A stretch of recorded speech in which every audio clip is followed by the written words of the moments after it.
Award season officially underway. Backhand, backhand, forehand. With films driven by the biggest names in Hollywood. Viva la revolution! Leonardo DiCaprio, Benicio del Toro, one battle after another. You twins? Nah, we cousins. Ryan Coogler's Sinners, hoping for afterlife. We're talking about 17 kids in one classroom. Weapons, starring Amy Madigan and Gladys. The women in my family see things. The most likely Best Actress Grand Slam. And the breakout K-pop Demon Hunters. From Timothée Chalamet and Kylie Jenner's headline-making arrival. I love you. I couldn't do this without you. To Seth Rogen, Ike Barinholtz, and Ron Howard shaking things up on the studio. When's Bruce gonna realize he's dead? To Tom Cruise redefining what a movie stunt even is. This is where the front runners emerge. The surprise breakthroughs and award season truly begins. Welcome to our award season kickoff special. Take a look. Look indeed. Hey, here we are, here we are, here we are. This is my favorite time of the year. This is award season where we count down to the Super Bowl, that of course being the Oscars. I love you, and I couldn't do this without you. And yes, I'm stealing Timothée Chalamet's words right now, but I do appreciate you for being here. Thanks for watching Take a Look and making us the #1 movie show in America. It's also thanks to Natalie Franklin. Hello. Also thanks to Kelly Savannah Deaton. How are you two? Good, good, good. How are you? I'm good. I'm surprised to see smiles on your faces because we're all a little bit disappointed because we're this knee-deep into award season. Yeah. And Sinners. Yeah. What the? I don't like the trend. I don't like how it's going. Oscars, I'm going to be very upset. And why do we keep seeing Michael B. Jordan's poor, sad face in the crowd? He should be cheering. Ryan Coogler should be cheering. This is their moment, and it's not happening. I will say this. If I were Michael B. Jordan by now, I would probably be doing gestures towards the camera every time I didn't get it. He is a trooper. I love this movie for so many different reasons. At least my organization gave it Best Original Screenplay, so there's Well that done. nod, and I caught up with Ryan Coogler to talk about it. Listen. One tipping point for every category. What's the tipping point that would make this your pick?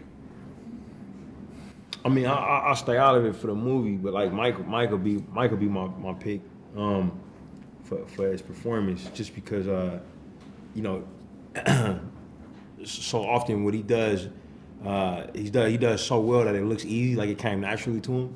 Like people will watch the Creed movies and think, oh yeah, he grew up boxing. Obviously he can do that, you know. But I know he had to learn how to do all of it from scratch. You know what I mean?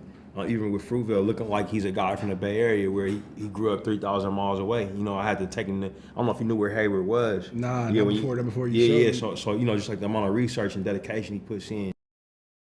True. He jumps in. He knows what he's talking about. All right, I'm not trying to make excuses because you know I voted for this. You know I voted for this. Everybody I know in my organization, Critics' Choice Awards and Golden Globes, voted for this. So I don't know why it didn't. The only thing I could suggest is that typically horror movies don't do well in any award show. Right. Weapons was up for some things, and it actually came away with the Critics Award. Oh, yeah, it's true. Yeah, That's true. but Sinners, I'm hoping will make the shift, too, with the Oscars. But I think it well transcended just a horror movie. I mean, you had the brotherly love, you had Smoking Stack. Yeah, you had that. You had so much more. It had so much more depth than just a horror movie. So you think it would have came across, people would have understood that, and awards would have been given, but they weren't. It ain't over till it's over. Fingers are still crossed for the Oscars. But now let's talk about all of our conspiracy theories about Marty Supreme. I will tell you this. 3 weeks ago, none of us were talking about this movie. No. Not a Even at soul. my organization, the Critics' Choice Awards, like we're presenting a camera. I want to thank you, and there's my team.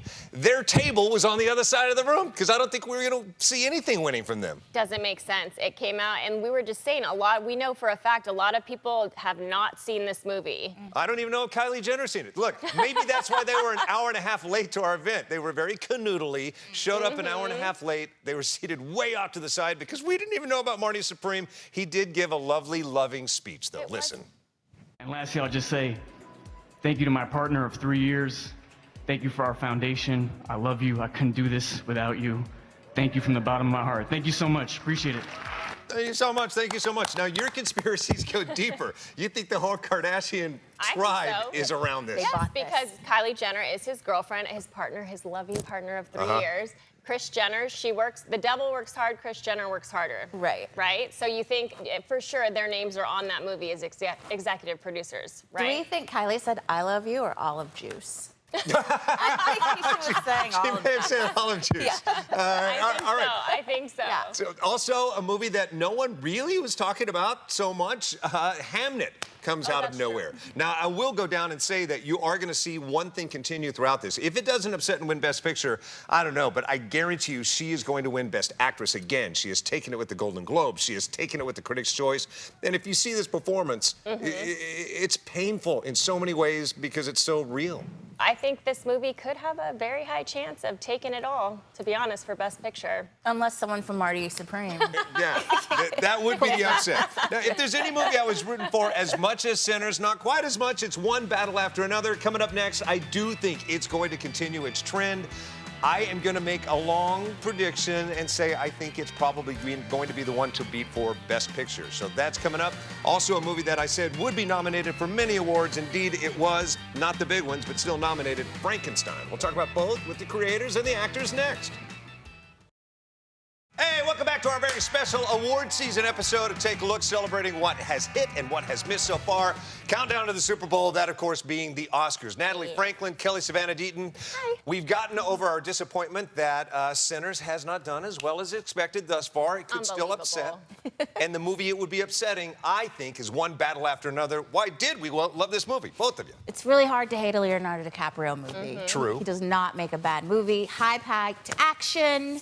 Why'd you like it, Kelly? I loved it because you get exhausted watching this movie. You can tell they're exhausted. And the two of them, Benicio del Toro and Leonardo DiCaprio, you can't get a better dream team. So I love them together. This movie is so funny, but literally you feel exhausted in all the best possible ways after watching this. I got to hang out on set for 17 of the days in Northern California, and he just talked about that saturated environment. Look. Working with Paul Thomas Anderson, a first, working in the state capitol, a first. The city of Sacramento wants to know, how was that for you? I loved it. It was fantastic. Those sequences that Paul shot, Sacramento, and you know, we often worked with a lot of people from that community that really had those jobs, you know, shop owners, people that work in the corrections facilities, you know, nurses. They got infused into the DNA of the movie in a great way. So, you know, that was a huge part of making the movie. I just reminded myself of something. That clip, when I posted it, went viral. Someone reposted and said, that look on your face when you have to say something nice about Sacramento but don't want to. Exactly. That's a perfect meme because you asked them and they went like this. What did you think about Sacramento? Like, talk about this carpet. There was a Grand Canyon in between me saying say something good about Sacramento and to him responding. There was. You're like, the weather, oh man, beautiful. Gowns, beautiful gowns. Either way, he did chow down a lot and lead a lot of food up there. I know that. Someone else who loved being up there, Benicio del Toro. Yes, I love him. I loved his character. Every time I just see him in every frame, he makes me laugh. We talked about that. There are so many scenes, the moment we see you in frame, we start laughing. Do you like getting that reaction? I'll take it. Yeah. I'll take any reaction. As an actor, you take any reaction. But yes, I think that it's also, I mean, the music, it's all across the board, you know, the acting in the film is superb. It's a real work of art. It is a work of art, and the comedy is a work of art. He downplayed that, but they are so funny. And so funny didn't you tell me they ad-libbed most of the car stuff? Yes, the car scene of them together, they ad-libbed almost the entire thing. That just shows you this buddy comedy relationship they have. It's tuned in and ready to go. Locked and loaded Leo is the best Leo we need. It's so good. My favorite line when he's getting arrested, they pull him over and he goes, "Sir, have you had anything to drink?" He goes, "A little." He goes, "What did you have?" He goes, 2 small beers." And Benicio del Toro said, he ad-libbed that. And Paul Thomas Anderson said, "Why did you say 2 small beers?" And he goes, "Well, because he's a sensei, and I felt like he wouldn't lie. So he was admitting that he'd been drinking, but downplayed with 2 small beers." Just a little bit. Exactly. Just a little bit. These like miniature little dollhouse cans. I don't know. I loved him for this. And it took 15 15 years for this movie to be made, Yes. and it was well worth the wait. And so. as if ripped from today's headlines, it's so timely. All right, a movie that took a couple centuries to get made. Let's talk about Frankenstein. How much did you love this Benicio del Toro new take on it? New take, the best take. Jacob Elordi's the only take. Yes. No, but he did an incredible job. 11 hours of makeup almost every day, and yet he had so much acting to do, but he didn't speak really, basically at all. So all his acting was with his eyes and his height and his... Okay, I'm drooling. Yeah, I'm telling you, Take like, it away. I don't remember my grandmother drooling over her Frankenstein monster back in the day. I talked to Jacob about nothing you just said. Listen. This magical moment where you're staring eye to eye on your dog, and your dog, you two touch noses, and there's static electricity. Yeah. That gave everybody in that press conference chills. Yeah. And for you, it was a poignant moment. Talk about it. It was. It was just one of those things that you can't construct. There's things that happen, I think, when you put your focus into something. They're like little hands that touch your back and let you know to keep going down that path as an actor or as an artist or a filmmaker. And I had so many reassuring, like little invisible hands on my back saying, go that way, you know? I knew this movie was going to be a hit. I sat next to Rachel Smith from Las Vegas, big film critic. I don't know if you know her, but she goes, is it just me? Or is Frankenstein hot? And like every lady in the house are going, yes. Don't lie, Mark. You were like, yes, he is. Yes, he is. Up and beyond that, the acting is sincere and true, and you is. have to humanize this non-human figure. And why do you think he's going to win? I just think we just see his range from Euphoria and now with Frankenstein, and such an honest performance, unexpected performance. Exactly. You really just don't expect hot people to be so talented, and you're like, oh my God. Double package, double threat, triple threat. Great. And now, as we say, for something completely different, the opposite of hot, Gladys from Weapons. Oh, yeah. You may have seen me at the Critics' Choice Awards. I'm a huge fan of this movie, but Clearly. specifically her performance. And I think you can see I approached their tape. Oh, wait. That's Gladys, by the way, for those who don't know who Amy Madigan plays in Weapons. Yes. You should have seen it by now. If you haven't, you need to watch it on Max. That's me as Gladys. I don't know which is creepier, to be honest. It's a coin toss. I look like if Gladys and Carrot Top had a child. You do, actually. And you're performing in Vegas tonight. Just a little bit. You look good in drag. I love it. Here for it. Yeah. And this is the picture of me approaching the table with Amy Madigan to say, you are going to win our award. She did. You are going to win the Golden Globe. She did. And I think she's going to win the Academy Award. Coming up next, my favorite series has been blowing away every award show and is going to continue to do so. Now, normally we point towards the Oscars, but we are going to celebrate the acting and the brilliance of the studio. Seth Rogen, the cast next. Hey, welcome back. It's our award season special edition of Take a Look, where we're counting down and pointing towards the Super Bowl, as we say, which of course is the Oscars. But I think I just shot myself in the foot because we're about to talk about something that doesn't qualify for the Oscars because it's a limited series. Yes. It's our show, right? Exactly. We can do what we want. The studio. I love this so much for a multitude of reasons, and if you haven't seen the studio, some of my friends say, oh, of course you love it because you make movies and so you're an industry nerd. No, this plays on every level. The satire, they make fun of anyone and everyone, and I love how they're in on the joke, and so that's why it's so much fun to watch, and I love all the cameos. Martin Scorsese won an Emmy Award for his appearance on this show. It was amazing. They have every star you can think of, and Seth Rogen, he created, wrote this, starred in it. He just killed it with this. I loved it. A lot of times at the Critics' Choice Awards, I'll go up to people and I'll say, you know, you got this, you're about to win, and they don't. So it's especially rewarding to me when I get it right. I had told him 2 seconds after this, he won the award. And I told him you're going to. And moments before that, standing in line for the porta potty, I caught up with Ike Barinholtz. And yes, the Critics' Choice Awards use porta potties. One of the funniest and nicest people on the planet. You've talked to him. I have, yes. He's so nice, and he's so funny and just down to earth. You wouldn't think that. You could meet him on the street, and he'd just seem like your average Joe. So, and also, he's one of those guys that, not to say he's funny looking, but there is that certain je ne sais quoi that he has. Yeah, exactly. It's like he's one of the, how do you call it? He's a character actor, or he's a, you know. Character, for sure. Drop the actor, just the character. Exactly, and I hope his self-destructive habits in character in this show don't carry over to real life, where he's got some problems. All right, so Ron Howard is one of the nicest people on the planet, and I'm going to have to really catch up to speed on this scene.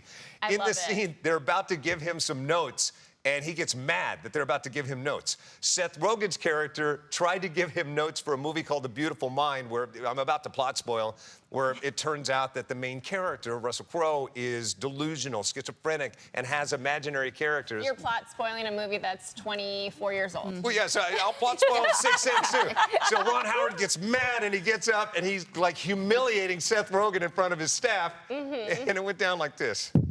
Or did you bounce your way over to M. Night Shyamalan? And you know, tell him that what he really ought to do is have one of the ghosts say, when's Bruce gonna realize he's dead?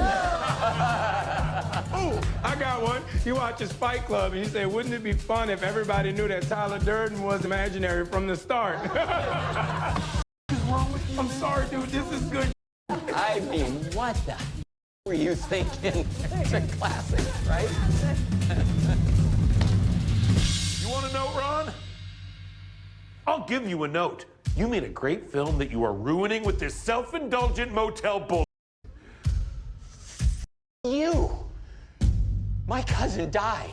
You suit piece of Your dead cousin deserves much better than to be honored in the form of a boring movie.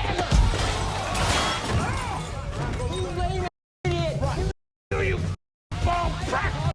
You want to talk to me? You don't get Patty. Patty's got a brain. You got nothing. I don't even know why you're in this room. You look.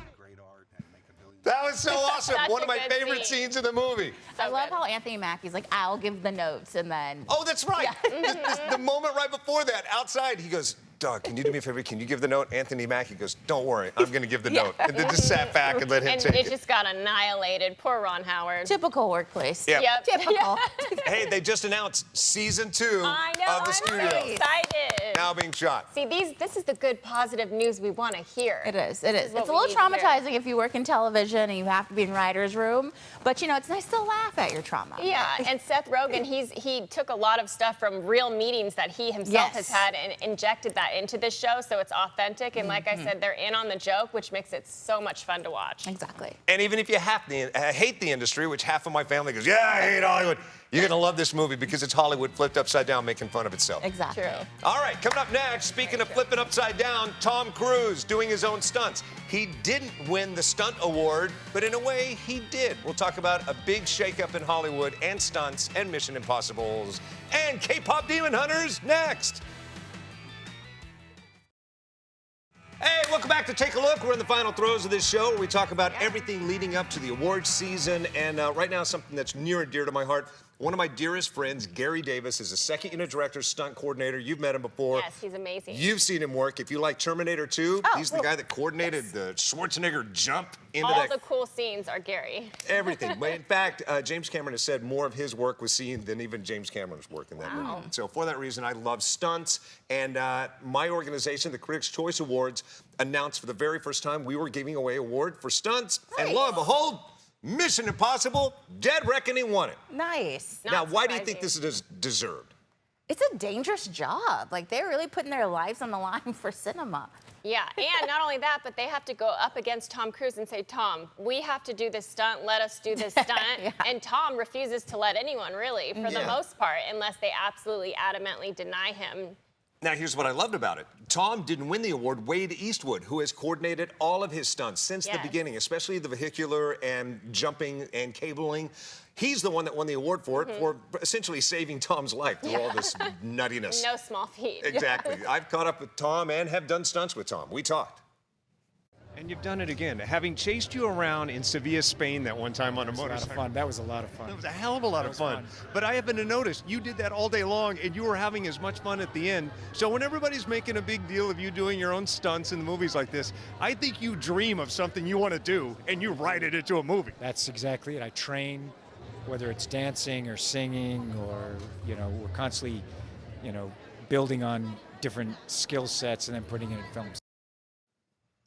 And that makes for great cinema. Yes. Those are movies, again, we want to make people go back to cinema, theaters, This is the reason. Right. We don't need AI. No. We have stunt And coordinators. we have Tom Cruise. Everyone should see that movie for that one stunt where he jumps off the cliff on a motorcycle and skydives. That I think he practiced that over 500-something times. No one in the industry is like Tom. He's going to keep doing these stunts until he looks like the character he plays in Tropic Thunder. Google that for reference as we speak.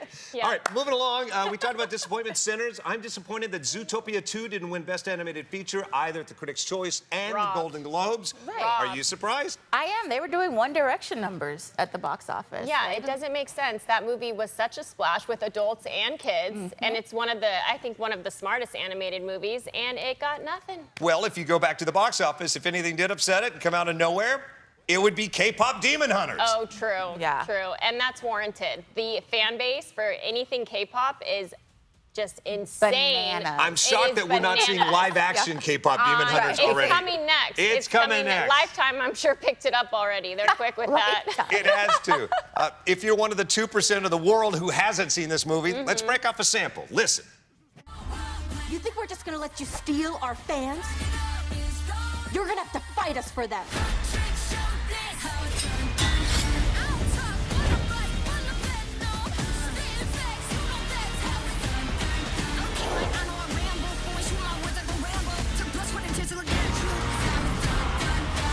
Yeah, this plane's trashed. I get it. I will tell you this. Just watching that makes you feel a little bit cooler, even if you're a middle-aged guy like me. Right. Are you going to have a K-pop demon themed birthday party now? That's you like should. all the I craze. wasn't until 6 seconds ago. Definitely You have should. to. Now it's going to happen. Yeah. All right, so what's going to win Best Picture? Oscars. I'm going to say One Battle After Another. What's going to win Best Picture? One battle after another, but I wish it was Sinners. But one battle after another. Yeah, I'm going to go same and hope for an upset. If that upset happens, it's going to be Sinners.